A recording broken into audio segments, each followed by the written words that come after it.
출애굽기 22장 1절에서 15절까지의 말씀을 함께 살펴보겠습니다. 찾으셨으면 함께 읽도록 하겠습니다.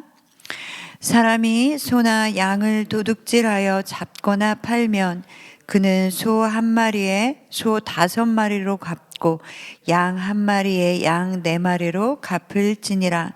도둑이 뚫고 들어오는 것을 보고 그를 쳐 죽이면 피 흘린 죄가 없으나 해 도준 후에는 피 흘린 죄가 있으리라.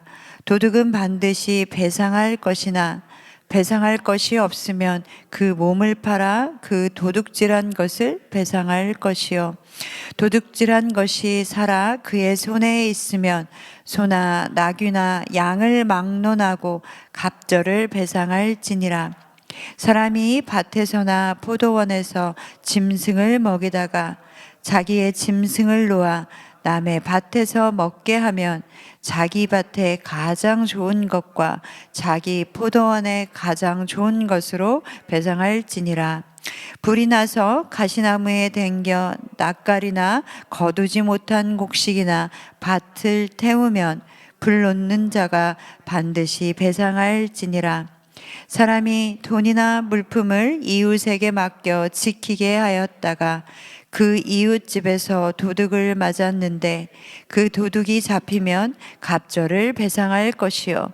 도둑이 잡히지 아니하면 그 집 주인이 재판장 앞에 가서 자기가 그 이웃의 물품에 손댄 여부의 조사를 받을 것이며 어떤 잃은 물건, 즉 소나 나귀나 양이나 의복이나 또는 다른 잃은 물건에 대하여 어떤 사람이 이르기를 이것이 그것이라 하면 양편이 재판장 앞에 나아갈 것이요. 재판장이 죄 있다고 하는 자가 그 상대편에게 갑절을 배상할지니라. 사람이 나귀나 소나 양이나 다른 짐승을 이웃에게 맡겨 지키게 하였다가 죽거나 상하거나 끌려가도 본 사람이 없으면 두 사람 사이에 맡은 자가 이웃의 것에 손을 대지 아니하였다고 여호와께 맹세할 것이요. 그 임자는 그대로 믿을 것이며 그 사람은 배상하지 아니하려니와 만일 자기에게서 도둑 맞았으면 그 임자에게 배상할 것이며 만일 찢겼으면 그것을 가져다가 증언할 것이요. 그 찢긴 것에 대하여 배상하지 아니할지니라. 만일 이웃에게 빌려온 것이 그 임자가 함께 있지 아니할 때에 상하거나 죽으면 반드시 배상하려니와 그 임자가 그것과 함께 있었으면 배상하지 아니할지니라. 만일 새 낸 것이면 새로 족하니라. 아멘. 이 새벽에 나오신 여러분을 환영하고 축복합니다. 오늘 본문은 출애굽기 22장의 말씀입니다. 하나님께서는 출애굽기 20장에 모세를 통하여 이스라엘 백성들에게 10계명을 주셨습니다. 그리고 그 이후 21장부터 23장 초반절까지 여러 가지 법규들을 또 주십니다. 하나님의 백성들이 따라야 하는 그 기본 원리인 10계명을 주셨음에도 불구하고 또 이 법규들을 주신 목적은 이스라엘 백성들에게 완전한 법전으로 기준을 세우기 위한 것이 아니었습니다. 이 법규들을 통하여 하나님의 공의 그리고 하나님의 공의의 근거를 가르쳐 주시기 위한 것이었습니다.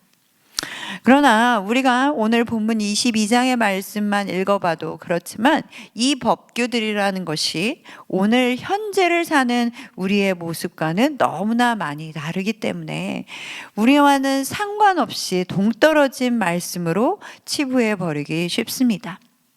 10계명은 하나님께서 자신의 백성들에게 요구하시는 공의의 기본적인 원리들에 대한 선언문이다 라고 할 수 있을 것입니다. 그리고 법규들은 이 10계명의 원리들이 어떻게 실제적으로 삶에 적용될 수 있는지를 가르쳐주고 있는 것입니다. 하나님께서는 누군가에게 손해를 만약에 끼쳤다면 반드시 그 손해를 갚아야 한다라고 법규를 규정하셨습니다. 그것은 어디로부터 기원하는 것이냐 하면 하나님의 공의로부터 기원하는 것입니다. 고대 근동에서도 이 도둑질은 아주 자주 벌어지는 민감한 문제였습니다.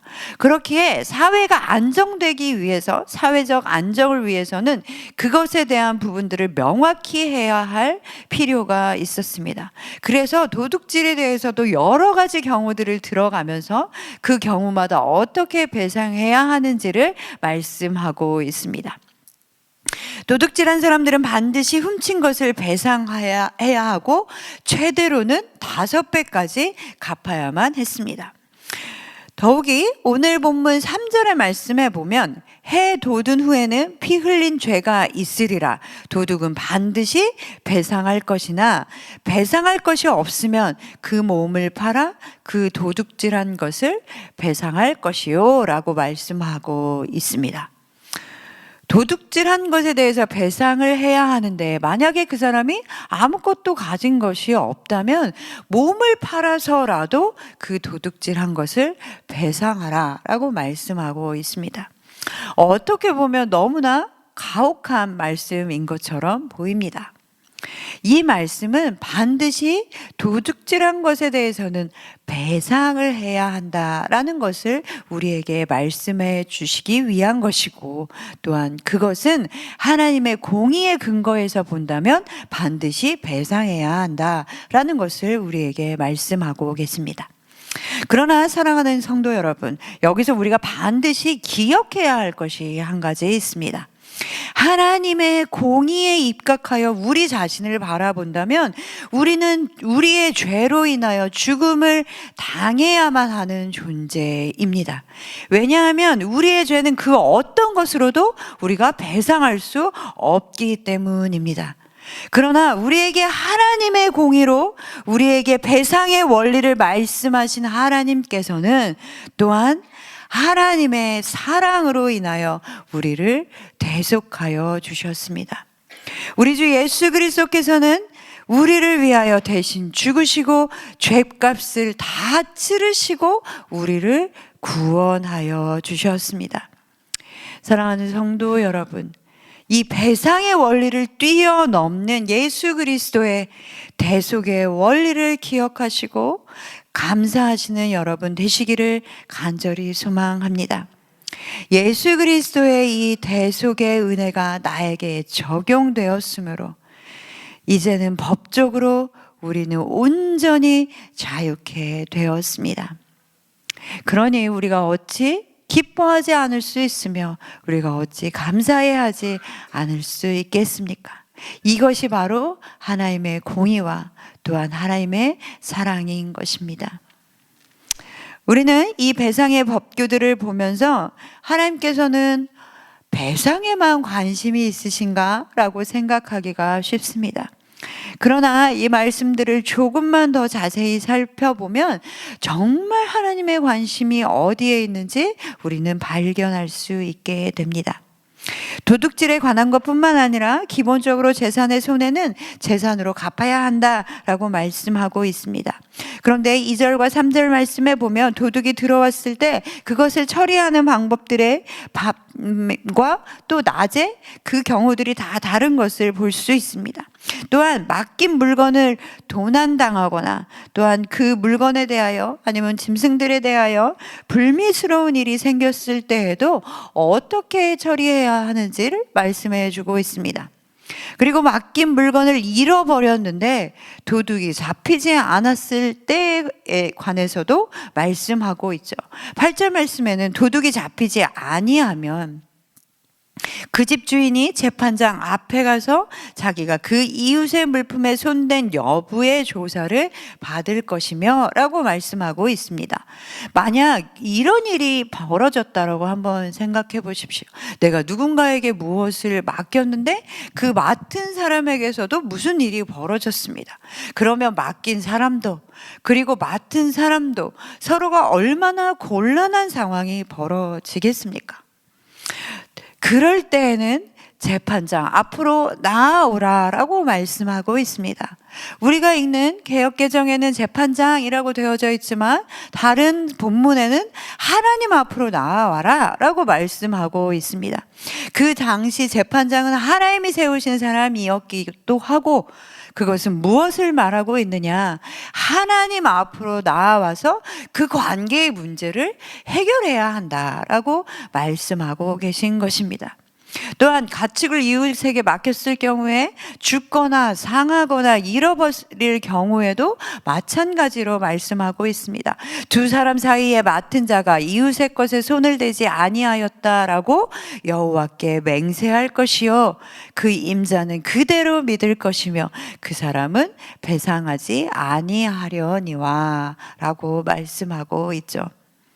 물론 배상해야 할 책임이 있다면 반드시 배상해야 한다라고 말씀하고 계십니다. 그러나 하나님의 진정한 관심은 재물의 손해보다는 그 관계에 맞춰져 있다라는 것을 우리에게 말씀해 주고 있습니다. 하나님과 우리의 관계를 회복하시기 위해 예수 그리스도까지 우리에게 보내어 주시고 우리를 대속하여 주셨습니다. 우리를 배상하게 하시는 것과 독생자 예수 그리스도, 그 둘의 가치는 비교할 수 없는 것입니다.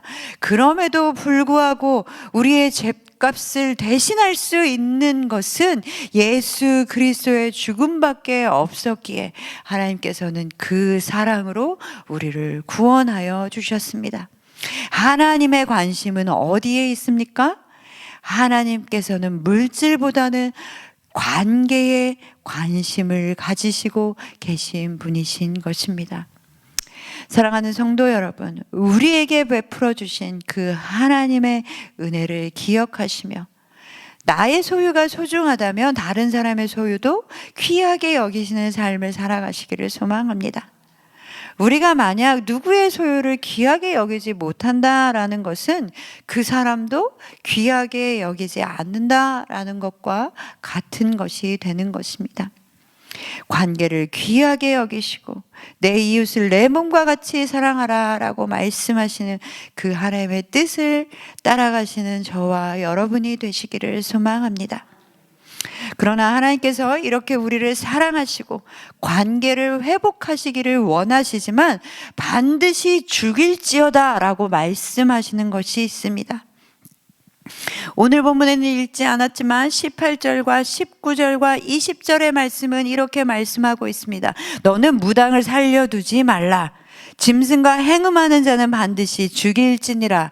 여호와 외에 다른 신에게 제사를 드리는 자는 멸할지니라. 아멘. 이 세 가지의 행위들은 다 이방 사람들의 관습을 쫓아 우상 숭배하는 행위들입니다. 이스라엘 백성들은 이것을 범하면 죽임을 당하게 되어져 있었습니다. 하나님이 말씀하시는 거룩하심을 버리고 우상을 숭배하며 하나님께 죄악을 범하는 것은 반드시 죽여야 할 것들이라고 말씀하고 계신 것입니다. 하나님께서는 하나님의 구원하신 공동체가 거룩한 공동체가 되기를 원하십니다.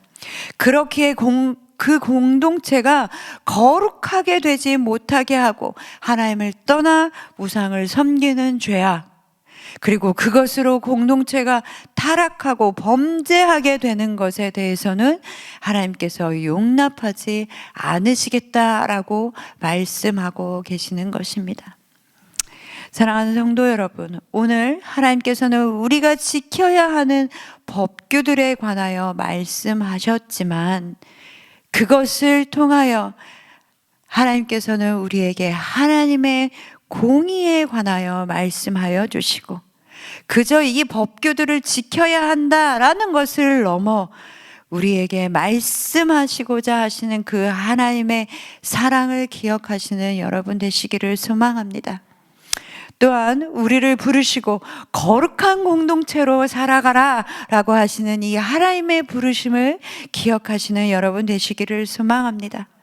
그래서 선창의 공동체가, 그리고 선창의 모든 가정들이 하나님의 공의와 그리고 하나님의 사랑을 경험하시고 하나님의 거룩한 공동체와 거룩한 가정이 되시기를 소망합니다.